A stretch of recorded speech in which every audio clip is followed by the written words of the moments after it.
এখন সবাই সায়রা ভাবি ডাকে, মানে বিয়ে না করে ভাবি হয়ে গেছে।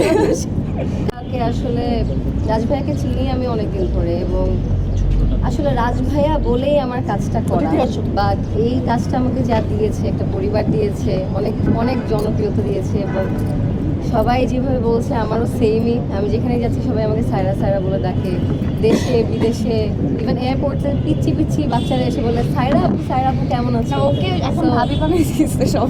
এখন সবাই সায়রা ভাবি ডাকে, মানে বিয়ে না করে ভাবি হয়ে গেছে। বা জোকস অ্যাপার্ট, আমার কাছে আমার মনে হয় যে এটা আমাদের গল্প করতে গিয়ে আমার যে সায়রা চরিত্রটা আমি করেছি, আমার ক্যারেক্টার আমি আসলে একটা এক্সপ্লোর করতে চাচ্ছিলাম যে এই টাইপের ক্যারেক্টারকে আমি করতে পারি কিনা। রাজু ভাই আমার উপর বিশ্বাস করেছে, অনেক অনেক ধন্যবাদ আপনাকে। ভাইয়া সবসময় খুবই সাপোর্টিভ, অ্যান্ড ওই বিশ্বাসটা আসলে ভাইয়ার ব্যাপারে সবসময় ছিল যে উনি থাকলে আমার থেকে সে বেস্টটা বের করতে পারবে। ওই কমফোর্ট জোনটা বা ওই বিশ্বাসটা আমার ছিল, বাট এত যে খারাপ পাবে এটা আমি কখনো ইমাজিনও করিনি। অ্যান্ড আমার লাইফে এটা অনেক বড় একটা অভিজ্ঞতা হয়ে থাকবে।